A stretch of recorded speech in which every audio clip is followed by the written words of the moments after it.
Muy bien, bienvenidos ustedes, ya lo saben, a La Máquina de Pensar, aquí a Radio Uruguay 1050M. Estamos aquí en nuestra casa en el Sodre y vamos a escuchar un pique. To the Batmobile. Let's go. Atomic batteries to power. Turbines to speed. Roger. Ready to move out. Los universos del cómic a través de sus mejores autores. El Ojo de la Máquina busca en el noveno arte nuevas y viejas excelencias, más allá de la viñeta, personajes, historias y eventos de un arte narrativo que crece con el tiempo. Más allá de la viñeta.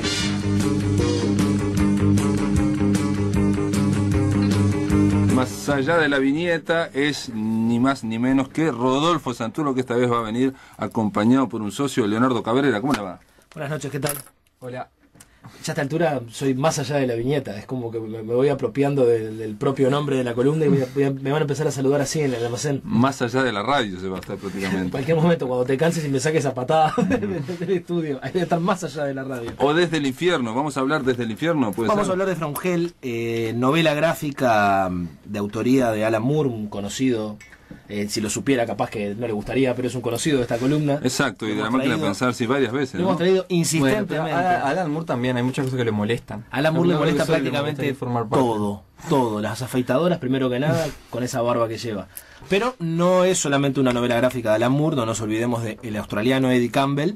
Yo diría que el autor ideal para la tamaña obra que tuvieron que afrontar juntos, que saliera editada primero serializada entre el 91 y el 98 para Kitchen Press, que era una editorial chiquita inglesa, y posteriormente el propio Eddie Campbell, para mi sorpresa, porque pensé que era algo más propio de estas costas el ser autoeditor, por Eddie Campbell Publicaciones terminó editando la recopilación de From Hell en idioma inglés. Solo existe editada por Eddie Campbell Publicaciones. Una pregunta, ¿de qué año es From Hell más o menos? Y la terminaron en el 98. Si bien Alan Moore reconoce que estuvo más de 10 años preparándola, la publicación es serializada primero entre el 91 y el 98, y en el 99 sale la novela gráfica. Se gana el mote de novela gráfica al estar finalmente toda unida en un solo libro. Para el momento que Alan Moore, sobre todo Alan Moore, Eddie Campbell era un relativo desconocido, sobre todo para el mercado internacional, para el momento que Alan Moore encara la creación de From Hell ya era mítico. El tipo venía de hacer en la mediados de los 80 Watchmen, V de Vendetta, había revitalizado La Cosa del Pantano. La Cosa del Pantano, y era uno de los 3 principales nombres en materia de guionista anglosajón. De todas formas, él venía un poco cansado de la industria, digamos, había tenido sus buenos problemas por Watchmen. Alan Moore estamos hablando, ¿no? Siempre Alan Moore. Es alguien que es como que está a un costado siempre, ¿no? Sí, o sea, hay que entenderlo al hombre. El hombre venía de un formato... Es alguien que tiene una barba que, por ejemplo, llega hasta la barriga. Sí, y que además tiene intereses artísticos hiperamplios. Tiene su banda de música, su compañía teatral. El tipo venía de reformular en cierta medida la historieta norteamericana. De superhéroes, sí. No, en general. En general, porque Swamp Thing es de terror, por ejemplo, y V de Vendetta... Y V de Vendetta, si bien podría ser encasillado como de superhéroes hasta cierto punto, o como una especie de vigilante, también es cierto que es un rebelde y es una historieta política, profundamente política. Él venía de reformular lo que se podía llegar a hacer en materia de historieta, y había sido recompensado de una manera un poco avara, puesto de que los derechos, por ejemplo, de Watchmen, él jamás vio un peso. ¿No? Sí, hasta el día de hoy, él y el dibujante Dave Gibbons están en un litigio que ignoro yo cuánto tiempo permanecerá. Entonces, se aparta un poco del cómic norteamericano, a tal punto que From Hell no es editada por ninguna editorial norteamericana, sino solo por inglesas, que supongo yo habré exportado después. Sí, claro. Y se empieza a sacar del bolsillo obsesiones que traía guardadas. Una de ellas, si no la mayor, creo, es Jack el Destripador y, bueno, los crímenes de Whitechapel. Para aquel posible escucha que no sabe de qué estamos hablando, en 1898, en la barriada pobre de Whitechapel, son asesinadas 5 prostitutas. La policía desconcertada, al principio no logran atar cabos hasta que se dan cuenta de que todo es mano del mismo asesino. No es que se den cuenta por un prodigio detectivesco, sino porque el asesino tiene a bien mandarles una carta donde les Sí, explica. en realidad también es cierto que reciben aluviones de cartas. Sí, Jack sí. estamos hablando de Jack el Destripador. Jack el Destripador, Jack the Ripper. Pero reconocen la autenticidad de la carta en cuestión, que él normalmente se despide poniendo desde el infierno. Porque esta carta en sí da datos. Dice, da por datos ejemplo, que se fehacientes llevó- que se dicen, llevó- bueno, solamente el asesino podría saber. Claro, o Dice la que policía. se llevó el medio riñón de una víctima, por sí, ejemplo. exacto. Algo que la policía jamás había dejado trascender. Sí, sí, sí. Entonces, evidentemente, este sí era el asesino. Y se inicia la caza del asesino, caza que no llega a buen término, puesto que hasta el día de hoy se ignora quién era Jack el Destripador, por qué cometió estos crímenes y bueno. Y esa casa genera una paranoia pública que trasciende la época, la historia, porque si pensáramos en nivel cuantitativo, han habido cuántos asesinos. Claro, claro, sí, que han sí, ese es sido el capaces- misterio. Sí, Exacto, sí, sí. entonces, bueno, lo que potencia a Jack el Destripador fuera de su época, lo que lo lleva y lo hace trascender, es algo mucho más que lo cuantitativo. Mató 5 prostitutas. sí. O sea, Ujú. han habido Ahí, asesinos sí. seriales activos hoy en Estados Unidos que cuentan por decenas, tranquilamente. Incluso sus víctimas. parece a esta altura que ya fueran haciendo una competencia. que fuera eso, que fuera una penca. Sí.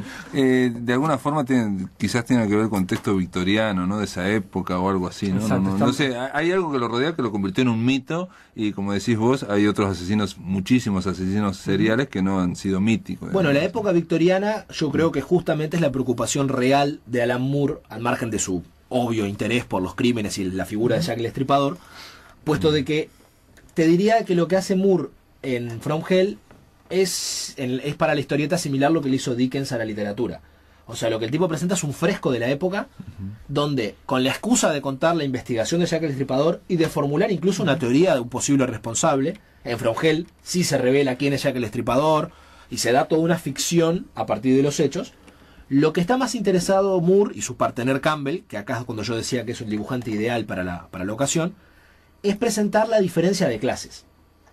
Es presentar también Sí, sí, el desarrollo industrial, digamos, la revolución industrial. Eso. Pero la diferencia de clases, sí te diría, en un estilo amplio, porque también el lugar de la mujer es tomado, es reflejado en lo que ocurre O en sea la que novela. yo creo que cuando leí toda la obra, pensé, bueno, pero ¿por qué un autor como Moore sí tiene la necesidad o siente la necesidad de volver a este mito, de revisitarlo o de hacer algo que es una palabra que se utiliza tanto ahora, que es una remake? Aparte es un tema súper visto, digamos, Exacto, en la súper cultura visto y además anglosajona, ¿no? desde todo Súper punto visto. de vista, desde de la cultura chatarra, o sea, yo creo que ponemos infinito y no puede pasar una semana sin que Jack el Destripador sea nombrado en algún momento. O sea, es algo así. Sí, sí, pero aparte, Ahora, yo qué sé, Star Trek, en cualquier lado aparecía Jack el exacto, Destripador. era casi un personaje que se volvió folclórico. Ahora el Sí. tema es, más allá de pintar la Inglaterra victoriana, que creo que lo hacen ambos de una manera magistral, y Eddie Campbell es un dibujante perfecto para esta obra, lo que hace un Moore, me parece, es interpelar la época actual a través de Jack el Destripador.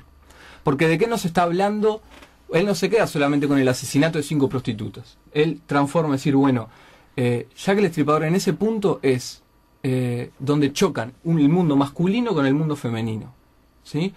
Arquetipos gigantescos que confluyen en este punto en la cabeza de un desquiciado, ¿sí? Que justifica a través de una estructura mental todo esto. Dice, bueno, vivimos en un mundo, ¿sí? Dominado por el hombre que ha tenido que dominar a la mujer en esto. Es una lucha de lo femenino contra lo masculino. Yo me permito traer una cita que la dice en un momento William Gould, ¿sí? Que es el personaje al que Moore le atribuye ser Jack el Destripador, de acuerdo a varias teorías que hay.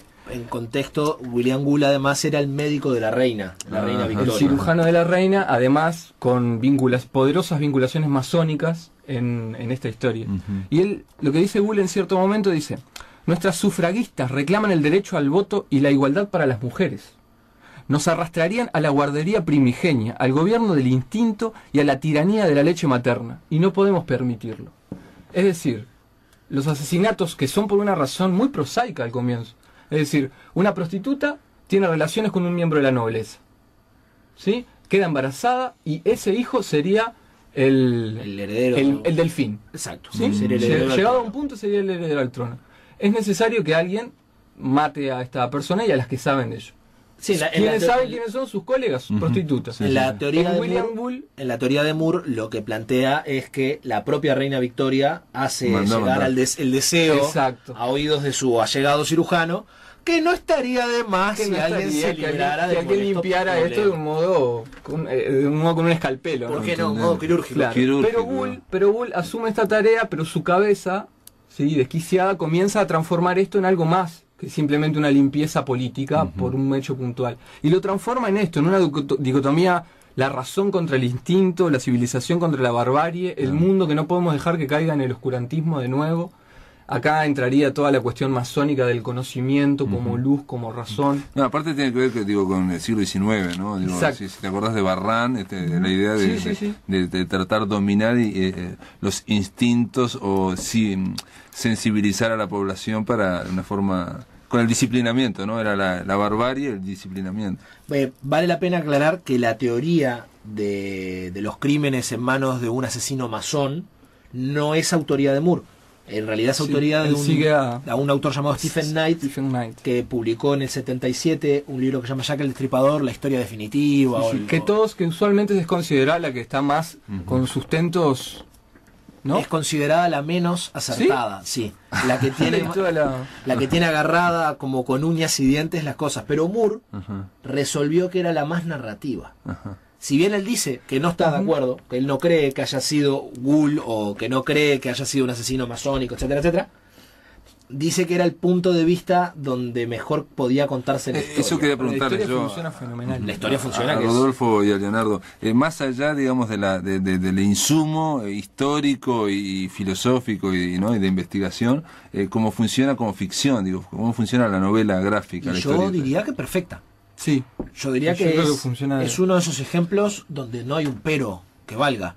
O sea, tal vez hay pequeños mecanismos narrativos internos que uno podría objetar, sí, pero no hay forma de salvar eso. Por ejemplo, la parte en la que el asesino va recorriendo Londres con su cochero y va contándole todo y es bueno, la forma de utilizar al cochero como intermediario para contarle al lector. Sí. Pero de qué otra forma, si no podríamos entrar en la cabeza de Bull en ese momento, no hay una justificación. O habría un insistente voz en off. Y sin embargo, esa parte que podría estar atada con pinzas se transforma en una parte disfrutabilísima. Tiene un diálogo que Leo prácticamente sabe de memoria, que puede decirlo acá. ¿Por qué Bull, un asesino que al mismo tiempo ocupa una posición social respetable, le cuenta a un mísero cochero por qué está haciendo todo esto que hace?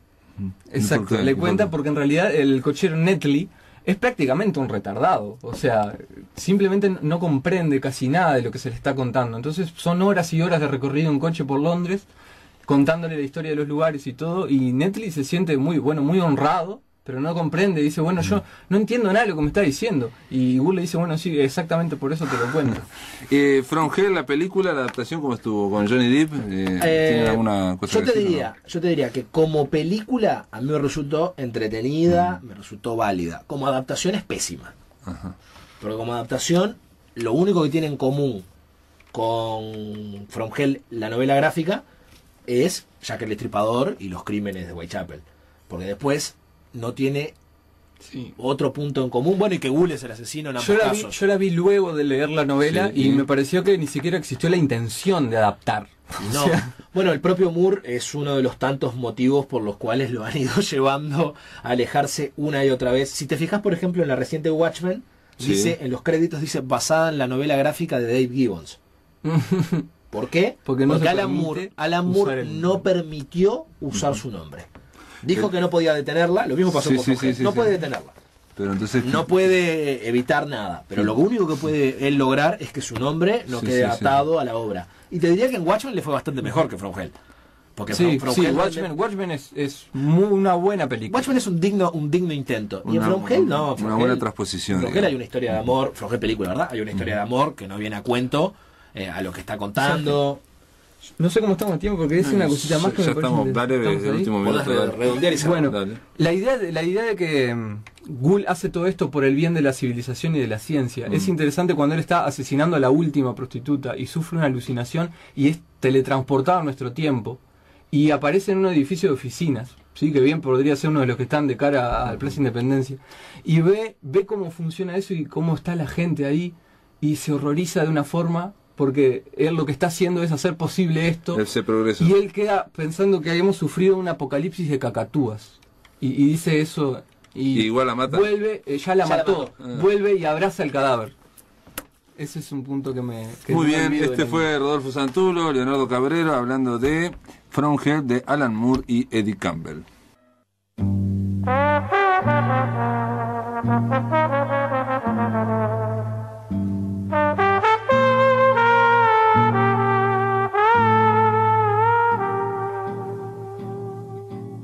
Cada día ella siempre hace todo igual, me despierta a las 6 antes que el sol, me sonríe con sonrisa puntual y me besa con boca de mentol. Todo el día ella dice te has de cuidar, cosas que dice siempre una mujer, dice que está esperando mi almorzar y me besa con boca de café. Todo el día yo pienso en poder parar, al mediodía pienso en decir no, luego pienso en la vida y continuar, y me callo con boca de arroz. En la tarde a las 6 era de esperar, ella viene y me espera en el portón, dice estar como loca por besar, y me besa con boca de pasión. Cada noche me pide a su lado estar, medianoche y me jura eterno amor, y me aprieta hasta hacerme sofocar, y me besa con boca de pavor. Cada día ella siempre hace todo igual, me despierta a las 6 antes que el sol, me sonríe con sonrisa puntual, y me besa con boca de mentol. Todo día ella dice te has de cuidar, cosas que dice siempre una mujer, dice que está esperando mi almorzar y me besa con boca de café. Todo el día yo pienso en poder parar, al mediodía pienso en decir no, luego pienso en la vida y continuar, y me callo con boca de arroz. En la tarde a las 6 era de esperar, ella viene y me espera en el portón, dice estar como loca por besar, y me besa con boca de pasión. Cada noche me pide a su lado estar, medianoche y me jura eterno amor, y me aprieta hasta hacerme sofocar, y me besa con boca de pavor. Cada día ella siempre hace todo igual, me despierta a las 6 antes que el sol, me sonríe con sonrisa puntual, y me besa con boca de mentol.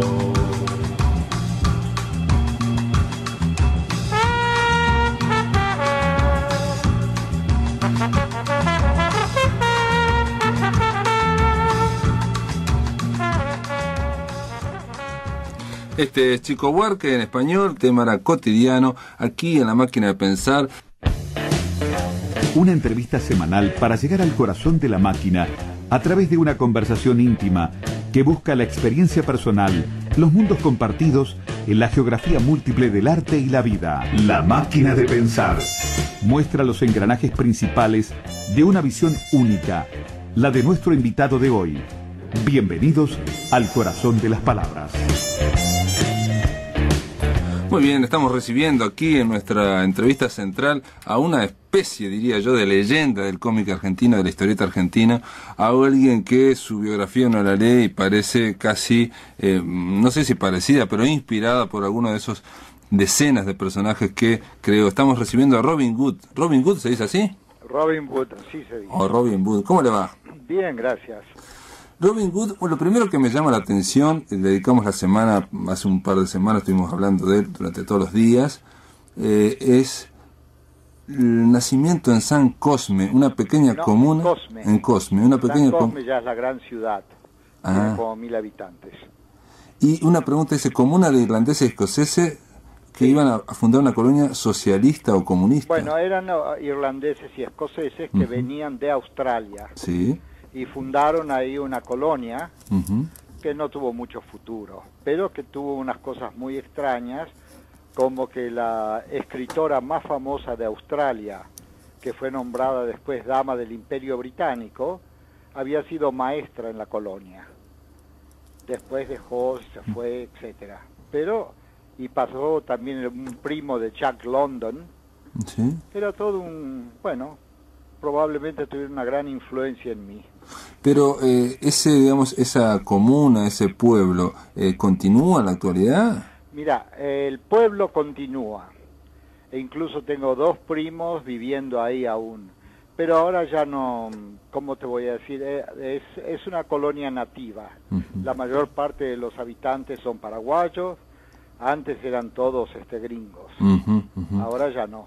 No, porque aparte, digo, leyendo por encima uno conoce la historia de Paraguay y pensé yo, digo, ¿qué habrá ocurrido cuando vino Stroessner, por ejemplo? Digo, con eso, ¿no? ¿No? Bueno, cuando ellos vinieron, el grupo era, creo que aproximadamente 1890.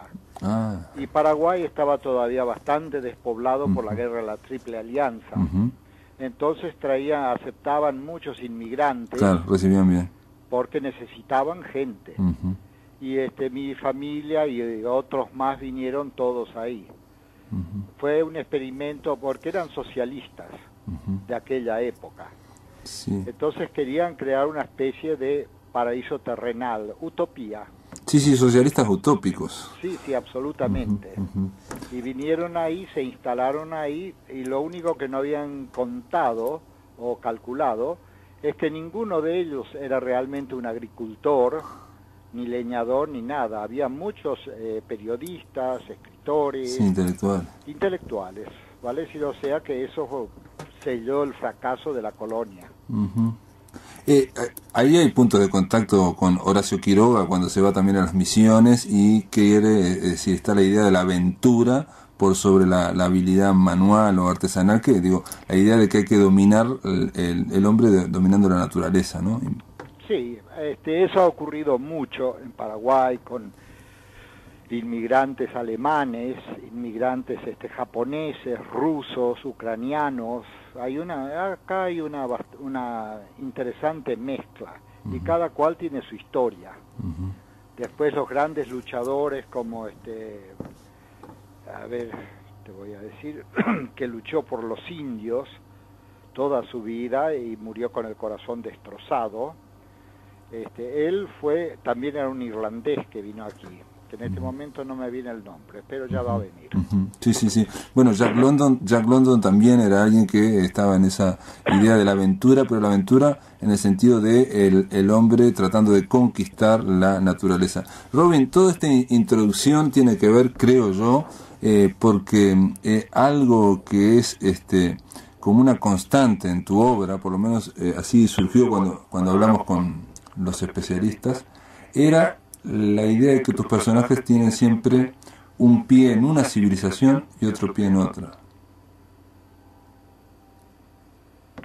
¿Hola? Parece que se ha perdido el contacto con Robin Wood. Nos referimos a Robin Wood, uno de los guionistas más prolíficos de la historia de Argentina. Él es paraguayo, nació en Cosme, en Paraguay, en el año 44, y entre otros ha creado, acá yo tengo más de 90 personajes, pero todos creo yo que conocemos a los más importantes, a Nippur de Lagash, a Jacore, a Dago, mi novia y yo, a Pepe Sánchez, aquel agente secreto tan extraño, a Dennis Martin. Bueno, muy bien, está al aire, me dice el flaco Germán. Robin, estaba diciendo que una constante en tus personajes, por lo menos, es esa idea de que tienen un pie en una civilización y otro pie en otra, o viven en una civilización pero fueron expulsados hacia otra. Estoy pensando, por ejemplo, en Nippur de Lagash. Sí. O en Yacaroe, o no sé cómo se dice Yacaroe, Yacaroe. Obviamente en Harry Watt, por ejemplo, es un personaje que no es muy famoso de Robin Hood, pero a mí me gustó mucho en su momento. Es de un soldado norteamericano un piloto norteamericano que fue en el Enola Gay para lanzar las bombas atómicas. Y las lanzó. Y después es el único que tuvo un acto de arrepentimiento y deja el ejército y se va a un monasterio budista. Un monasterio Shaolin. Y la idea me vino porque uno de los bombarderos del Enola Gay fue a ver cómo había quedado Hiroshima y Nagasaki, y quedó tan horrorizado que se metió en un monasterio budista y no volvió a salir de ahí. ¿Ah, sí? Sí. Vale, si yo leo horrores, soy una máquina de leer, Y ahí cuando encontré esa historia me hizo clic. Yo atesoro cosas. Harry White también hay, digo, de alguna forma hay afinidades, o a mí me hacía acordar cuando, porque Harry White va a ese templo, Shaolin, aprende muchas artes marciales, 10 años después o 7 años después sale, y va por el mundo de alguna forma haciendo justicia. Hay algo, me hacía acordar algo similar también, hay un paralelismo con Kung Fu, la serie de David Carradine. Sí, también. Sí, hay un paralelismo. Y Robin, cuando Nippur de Lagash también a mí me hizo acordar a Charlton Heston, y vos lo decís ahí que... Me basé en el cuerpo y cara de Charlton Heston, porque Charlton Heston siempre pensé que era el hombre, no digo heroico, pero el hombre impresionante. Claro. Vos veías Ben-Hur, los 10 mandamientos, y eso era, él era un hombre de otra época físicamente. Él venía de las leyendas. Y fue una leyenda él mismo. Sin duda, sobre todo Ben-Hur uno lo ve y realmente parece estilizado, no parece una persona, sino parece casi un dibujo. Sí, directamente no parece simplemente humano. Exacto. Es sobrehumano. Así que me basé en él físicamente. ¿Y los conocimientos de sumeriología o de sumerios que tenías? Sumeriología. Yo ya las tenía. Yo, como te digo, leo muchísimo. Y justamente había leído, estaba empapado en esa época de la sumeriología. Había leído La historia empieza en Sumer, y entonces me dediqué, como siempre hago, a empaparme totalmente, saber de todo. Ubiqué el poema más antiguo de la humanidad, de 5000 años antes de Cristo, que era la epopeya de Gilgamesh. Y justamente yo quería ser dibujante e iba a Bellas Artes en Buenos Aires, hasta que mis profesores me pidieron que ayudara al arte, que dejara de dibujar. Y justamente ahí había un muchacho que era un genio, y cuando decidí no asesinarlo, entonces nos hicimos amigos, que era Lucho Olivera. Y un día, hablando en un café, resultó que él estaba también en todo esto de Sumeria. O sea que éramos dos muertos de hambre, que los domingos pagábamos un café y hablábamos de Sumeria. Hasta hemos ido a cosas extraordinarias como saber cómo se plantaba el trigo, las armas, etcétera, cómo se destilaba la cerveza en Egipto, todo eso. Robin, en el caso de Nippur de Lagash, él es exiliado, es un rey exiliado. Sí. En el caso de Gilgamesh también, que es otra tira tuya, Gilgamesh el Inmortal, también se trata de un caminante. O sea, tus personajes siempre están, de alguna forma, bueno, lo que yo decía de Harry White, siempre están vagando o deambulando e interactuando con lo que van conociendo. Sí, bueno, yo cuando empecé a ganar dinero con la historieta, y contra los deseos de la editorial, había estado un año trabajando, y entonces entraba dinero y yo les avisé que me iba. Gran escándalo, que yo tenía una carrera, todo, etcétera. Yo le dije, hagamos un trato, yo les mando los guiones y ustedes me mandan el dinero. Me dijeron que nunca se había hecho. Yo les dije que el mundo tampoco se había hecho antes de ser hecho, así que al final me fui y viajé por 40 años. Entonces, y mandé todos mis guiones continuamente, sin saber lo que ocurría aquí, modestamente, porque soy un hombre modesto. La fama que yo estaba ganando, yo no tenía idea. Yo andaba por allá. ¿Mandabas entre 10 y 12 guiones por semana, puede ser? Por mes, ponele unos 20 por mes. 20 por mes. Sí. A veces se hacía, y hasta hoy en día hago. De repente, un día que estoy de buen humor, puedo llegar a hacer hasta 3 historietas en un día. Y eso, cuando mandabas esos 20 guiones o 15 guiones por mes, ¿los mandabas siempre por correo y después te acreditaban la cuenta en un banco y la cobrabas? Después me lo mandaban al American Express. Entonces me giraban el dinero con una lista de lo que me habían pagado, etcétera.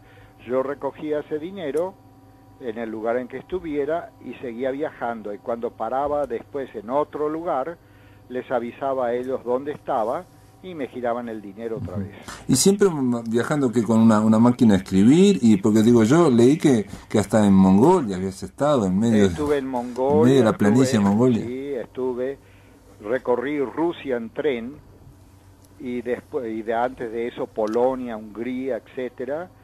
Después llegué a Mongolia. Yo ni sabía que existía Mongolia. Había una forma de insultarnos en la escuela que era esto de andate a Mongolia. Sí. De repente yo estaba en Mongolia y descubrí que era un país enorme. Viajé con los caravaneros, los que llevan las manadas de yurts, de bueyes. Y viví ahí con ellos. Que duermen en carpas grandísimas. Exacto. Y atención, esas carpas adentro son como palacios, porque son antiquísimas, y hay armas extrañas, todo el suelo cubierto de alfombras, es impresionante. Y ahí hacías vos, con la máquina de escribir, terminabas un guión y después lo mandabas en el próximo buzón. Después esperaba un lugar donde hubiera una oficina postal. Mirá. Robin, te pido por favor que aguantes un minuto para hacer una pausa y vamos a continuar esta entrevista, esta charla con Robin Wood. Continuamos aquí en La Máquina de Pensar, la entrevista con esta especie de leyenda del cómic argentino. Él es paraguayo, ha hecho guiones ha hecho miles de guiones. Yo no tengo la cifra exacta, tengo una cifra aquí que ha creado más de 90 personajes, pero en realidad basta mencionar algunos que sorprendía un poco, Robin, saber que todos esos habían salido de tu pluma, ¿no? Denis Martin, Mi novia y yo, Pepe Sánchez, Dago, Yacaroe. Sí, son todos. Son aproximadamente unos 90, 95 personajes hasta ahora. En el caso de Yacaroe, o Yacaroe, no sé cómo se dice. Yacaroe, ¿viste? Siempre teníamos en Frevento problemas allá, yo soy de Frevento, decir Yacaroe, ¿cómo se dirá esto? Pero era un personaje fascinante porque se trataba de es un western, un cowboy, que es mestizo y que es una especie de cowboy. No es mestizo, ¿no? Es un niño blanco que creció con los apaches. Ahí va. Como si fuera un cautivo, digamos, un hijo de una cautiva. No, lo adopta uno de los apaches, que no era un caso también fuera de lo común, porque también lo leí eso, había muchos. Los apaches querían mucho a los chicos, ¿vale? Si ya fue de cierta edad. Si era mujer a una cierta edad, la violaban y la quemaban viva. Pero mientras eran niños, su religión les decía que había que protegerlos. Por eso hubo tantos que los llamaban renegados, pero no, eran blancos que crecieron con los apaches, eran más apaches que otra cosa. En el caso de Yacarroa, lo que a mí me llamaba la atención como lector era el extremo mutismo del personaje, casi no hablaba, era unos ojos celestes fríos, y que aparte él siempre era ayudado por gente, por amigos de él, eran como marginales. Recuerdo en una historia hay como es una especie de mendigo que tiene problemas, le faltan las piernas o algo así, pero sí, que lo ayuda. Medio soldado. Ese era. Después tenía otro que era Buitrago, que era un apache.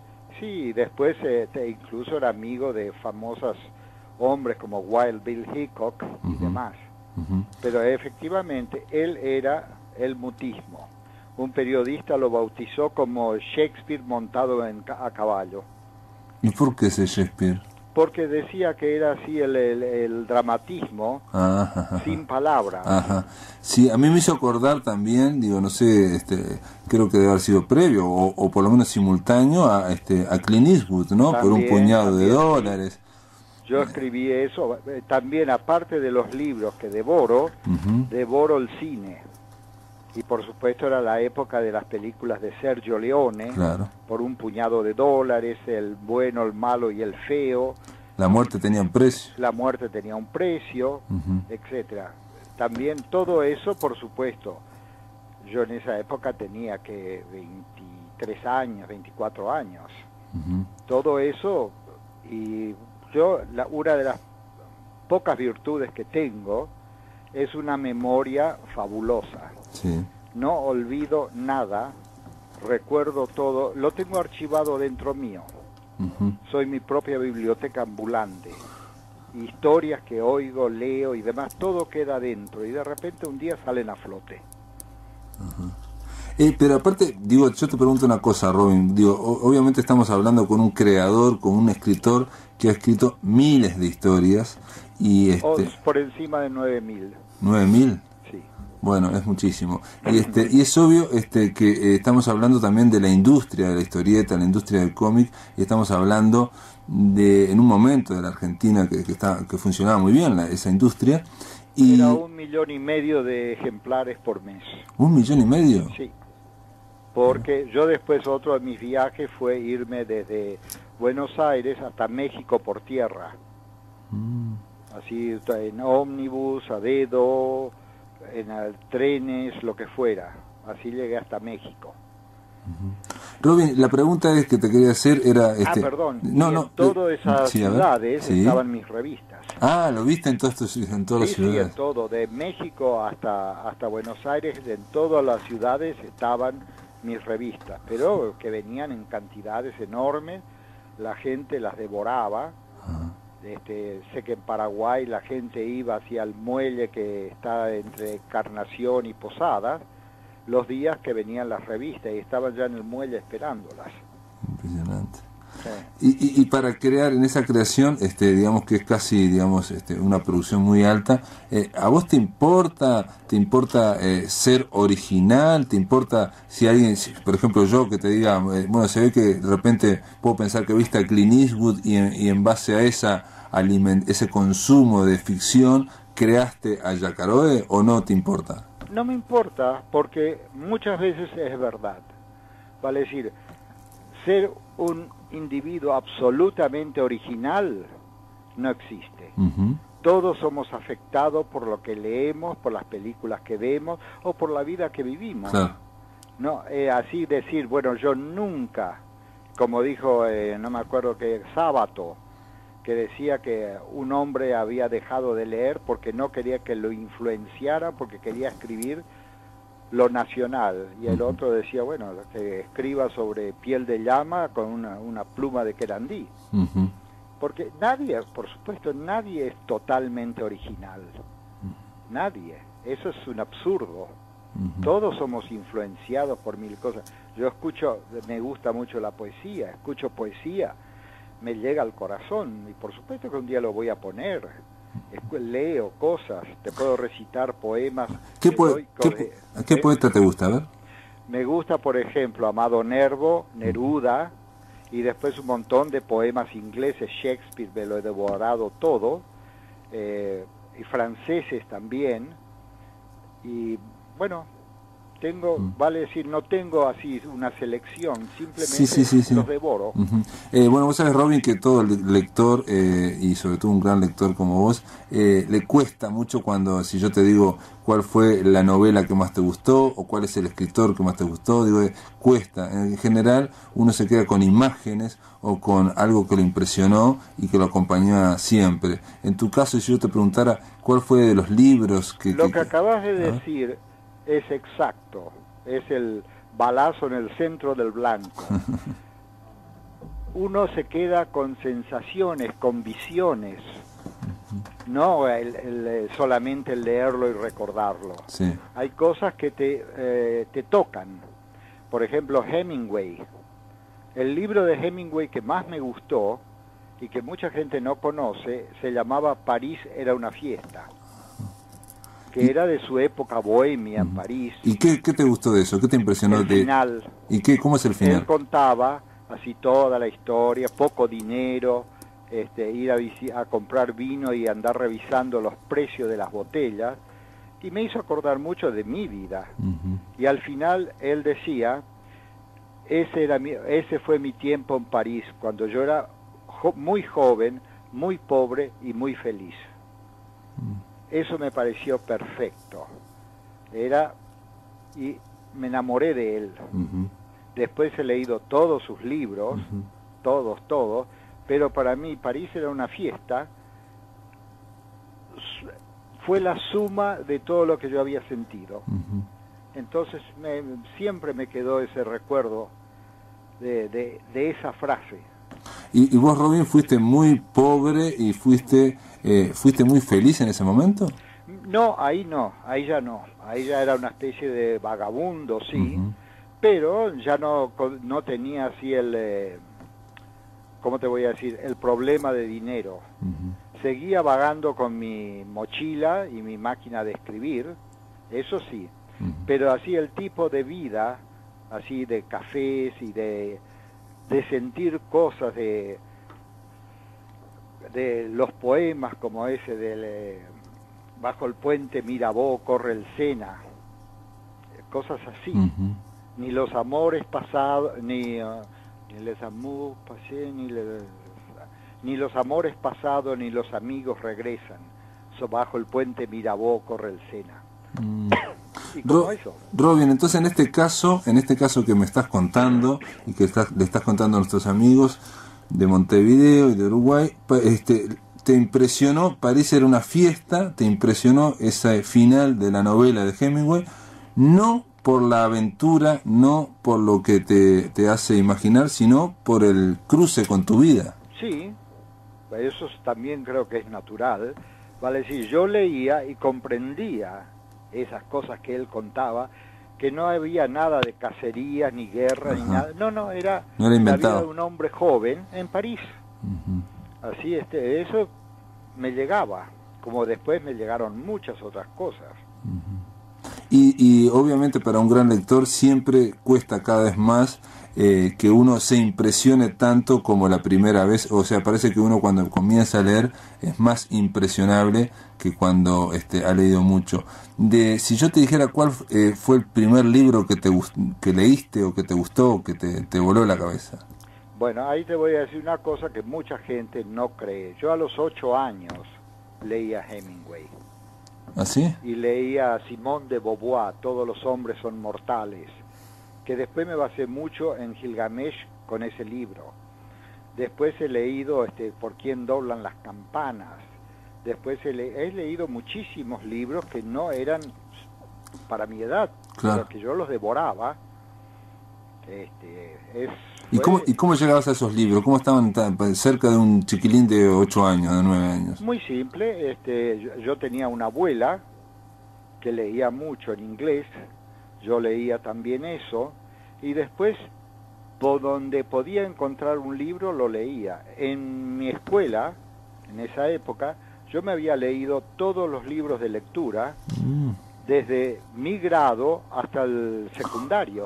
Robin, ¿y esos libros entonces de tu casa, de tu abuela, los leías en inglés? Cuando hablamos de Simone de Beauvoir, ¿lo leíste tú en inglés? En francés. Ah, en francés. No me pregunte de dónde lo saqué, me senté y lo leí. ¿Y lo entendías? Sí, llegué a entenderlo, simplemente tenía una especie de, ¿cómo te voy a decir? Había un paralelismo con el español. Claro. Y lo leí y años después... ¿Y leías en inglés también?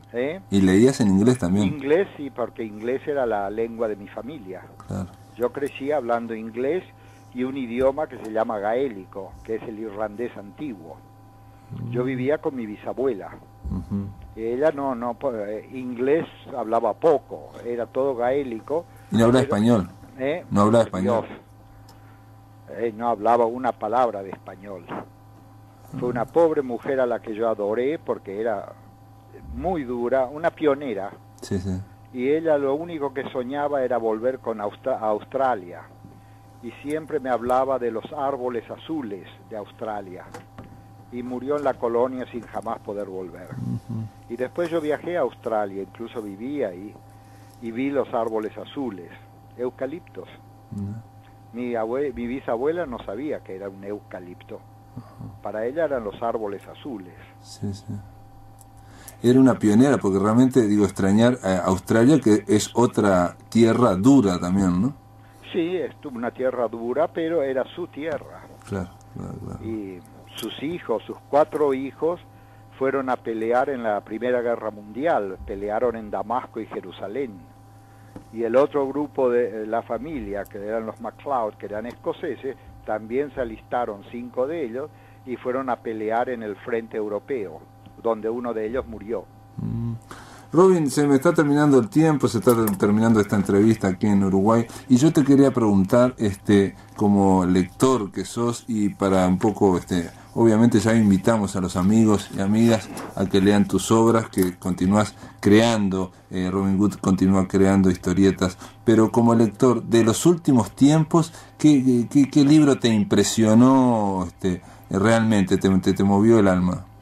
Mira, eso no puedo decirte porque no existe. Todos los libros me dan algo. Esto no es una frase así de pomposa. Yo he leído el Mío Cid, el Quijote, etcétera. En la un libro que me impactó mucho, por supuesto, fue El Principito. Uh-huh. Y después Martin Eden de Jack London, uh-huh, que era la historia de un ignorante marinero que empieza a estudiar, a leer, y él se vuelve escritor, y se hace escritor solamente para encontrar que todo lo que esperaba encontrar realmente no existe, y finalmente se suicida. Que fue la historia de Jack London. De Jack London, sí. Él era de joven Uh-huh. el príncipe de los piratas de Ostras, como chico. Uh-huh. Bueno, yo estuve en Alto Paraná trabajando de obrajero. Uh-huh. Y nosotros la semana que viene, así como te dedicamos una semana a vos, aquí en La Máquina de Pensar, ¿sabes a quién se la vamos a dedicar? A Ambrose Bierce, un escritor yanqui que escribió de la Guerra de Secesión. ¿Lo leíste? Me encanta el tema. Voy a escucharlo. Bueno, Robin Wood, este era Robin Wood aquí en Radio Uruguay, en La Máquina de Pensar. Te mandamos un gran abrazo y una gran gracias por esa creación que has hecho y que continúas haciendo como en tus historietas, porque de alguna forma vas creando ficción. Yo me quedo una pregunta última. Cuando vos creas ficción, ¿es más difícil al final entrar en la ficción de otros? No. ¿No? Yo soy una máquina de ficción. Para mí hacer ficción es un placer, y leer a otros es otro placer. Y como despedida te recito un pequeño poema que leí aproximadamente hace 30 años. A ver. Quien dio libertad al indio y tierra a los gauchos pobres, con la bolsa sin un cobre, rumbo al destierro se va. Artigas. Artigas. Sí. Bueno, gracias Robin Wood, te mandamos un abrazo grande desde Uruguay. Ok, un saludo para todos ustedes y muchísimas gracias por darme la atención. Amigos, se terminó La Máquina de Pensar, espero que lo hayan pasado muy bien y nada, se terminó.